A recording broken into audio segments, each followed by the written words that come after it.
अस्सलाम वालेकुम। आज हम डिस्कस करेंगे वोमिटिंग के बारे में। वोमिटिंग जब पेशेंट मुंह से कहता है कि मुझे वोमिटिंग है, तो उसकी क्या क्या चीज़ें सबसे पहले आपको कंफर्म करना चाहिए कि पेशेंट को वोमिटिंग है या नहीं है।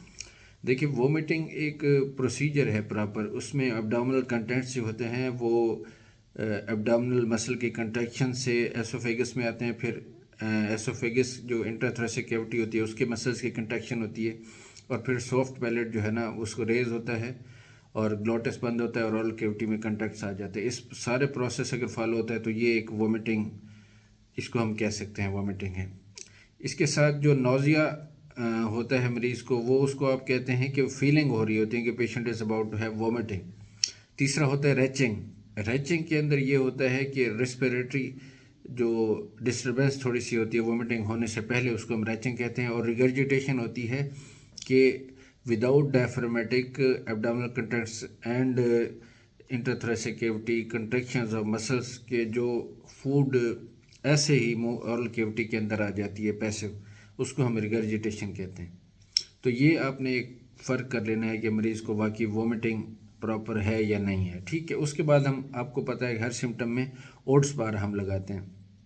तो ऑनसेट का आप पूछेंगे कब से है, सडन था, ग्रेजुअल है, और ऑनसेट ऑनसेट है। उसके बाद डी है, ड्यूरेशन कितने अरसा से, क्रोनिक है या अक्यूट है। अक्यूट की काजेज़ आपको पता है कि जो है ना CNS हो सकती हैं, एब्डोमिनल हो सकती हैं, और ड्रग्स वगैरह हो सकती हैं। ठीक है, ओट्स बारस। एस से है सिविरिटी कितना है, कितने एपिसोड्स आ रहे हैं, एक दिन में कितने एपिसोड्स हैं, और वो बताते हैं कि पहले 4 एपिसोड से अब 3 हो गए हैं। तो आपने उसको बताना each episode contend, each episode is projectile और non projectile content food particles and quantified as regular size of cup and but don't contain any blood, fresh or clotted blood। तो ये आपने सारा वोमिटिंग का बताना है। ठीक है, एस से स्पेशल करेक्टर है कि उसमें क्या कैसी होती है, उसकी स्मेल कैसी होती है वोमिटिंग की, उसको फीकुलेथ वाली स्मेल तो नहीं होती, यूरीमिया वाली स्मेल तो नहीं होती, सिटोटिक स्मेल तो नहीं होती।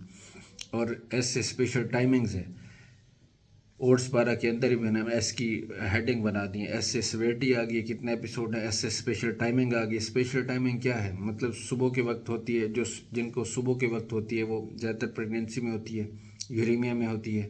और खाना खाते हुए जिनको वोमिटिंग आ जाती है तो वो जो है इसमें होती है, कोई स्टोमिक एसिडिटी वगैरह के अंदर होती है, या फिर साइकोजेनिक होती है, बिल्कुल खाना खाते हुए जो वोमिटिंग आ जाए।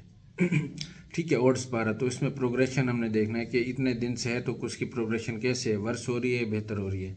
एग्रीवेटिंग फैक्टर्स क्या हैं, किस चीज़ से वोमिटिंग बढ़ जाती है, खाना खाने से बढ़ जाती है, पानी पीने से बढ़ जाती है, या डिक्रीज यूरिन आउटपुट, ये सारी चीज़ें आपने पूछी हैं। रिलीविंग फैक्टर्स क्या हैं, एंटीबायोटिक दवाएं लेने से ठीक हो जाती है, रेस्ट करने से ठीक हो जाती है, कैसे ठीक होती है। अब ए से ओट पारा, ए से मतलब एटियोलॉजी। अब यहाँ आपने सारी काजेज रूल आउट करनी है वोमिटिंग की। उसके काजेज़ को हमने आपकी आसानी के लिए डिवाइड किया हुआ है पेरिटोनियल और एक्स्ट्रा पेरिटोनियल काजेज़ के अंदर। पेरिटोनियल काजेज़ आप ऐसे दिमाग में रखें कि 3-4 चीज़ें हैं जो कि पेरिटोनियम के मसले करा सकती हैं। सबसे पहले आप देखें इन्फेक्शंस। पेरिटोनियम मतलब गट का कोई भी इन्फेक्शन है। आप ये देखें, इंटायरिक फीवर है, इन्फेक्शन है गट का, हेपेटाइटिस है, कोई कोलिसिस्टाइटिस है, गट का इन्फेक्शन है, ये इन्फेक्शन वोमिटिंग करवाएगी।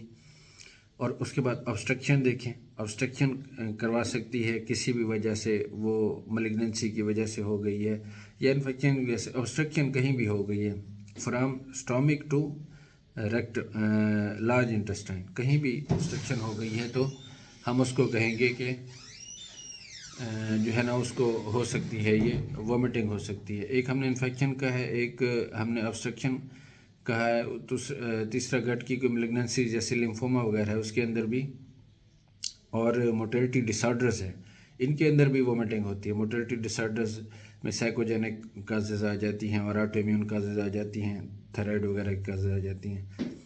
तो ये अब एक्स्ट्रा पेरिटोनियल काजेज़ कौन कौन सी हैं उसको हमने आपको उसके लिए याद रखने के लिए डिवाइड किया हुआ है कि यहाँ से अब हेड टू टो अप्रोच आप याद रखें तो आपको एक्स्ट्रा पेरिटोनियल काजेज़ याद रहेंगी। मिग्रेन हो सकता है, यूनिलेटरल हेडेक, साइकोजेनिक काजेज़ हो सकती हैं।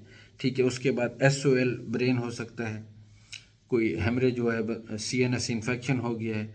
ये सारी तीनों ब्रेन की काजेज़ मैंने आपको बताई। उसके बाद नीचे क्या आ जाता है, आई में दर्द हो गया, ग्लाउकोमा हो गया, कान में से उसको डिजीनेस साथ हो रही है, आवाज़ें आ रही हैं, मिनियर डिजीज़ हो गया, लेब्रेंथाइटिस हो गया, कान का इन्फेक्शन हुआ है, ठीक है। उसके बाद क्या आ जाती है, उसके बाद ओरल कैविटी आ जाती है। तो उसने कोई अल्कोहल लिया है, कोई रिसेंटली उसने ड्रग लेना शुरू किया जिससे वोमिटिंग हो गई मरीज से। इसके बाद थायराइड आ जाता है। थायराइड डिसऑर्डर्स के अंदर भी आपको पता है एंडोक्राइन डिसऑर्डर्स है, इसके अंदर भी वोमिटिंग आ जाती है। उसके बाद आ जाती है ये चेस्ट कार्डियक काज में आपको पता है MI एंजाइना के साथ भी पेशेंट को वोमिटिंग हो जाती है। उसके बाद आ जाती है एब्डोमेन, फीमेल है तो प्रेगनेंसी का लाजमी पूछेंगे आप। और उसके साथ रीनल कैविटी, रीनल का आपने पूछना है कि उसको यूरेमिया के पूछना है, और रीनल से ऊपर रखे होते हैं एड्रिनल ग्लैंड, तो फिर आपने एडिशंस का उसके सिम्टम्स पूछ लेने हैं, ठीक है। और डायबिटीज़ वगैरह का डिजीज़ हैं उनका पूछ लेंगे, ठीक है। तो ये जो है ना हमने डिस्कस कर लिए हैं उसकी काजेस। अब ये एटियोलॉजी हमें हमसे पता चल जाएगी मरीज़ की किस वजह से हो रही है। फिर आपने कम्प्लिकेशन पूछनी है वोमिटिंग की, उसको शॉक वगैरह तो नहीं हो रहा, उसको मेलरी विस्टियर पहले वोमिटिंग आई थी, फिर जो है ना उसके साथ खून आना शुरू हो गया। बोरहेव सिंड्रोम होती है कि उससे परफोरेशन हो जाती है, इतना ज़्यादा वोमिटिंग होती है। और इलेक्ट्रोलाइट इम्बैलेंस, ये सारी सिम्टम्स आपने पूछ लेनी है। तो ये जो है ना हमारी एक अप्रोच थी, जनरल एक स्कीम थी कि हमने वोमिटिंग को लेके कैसे चलना है। Thank you very much.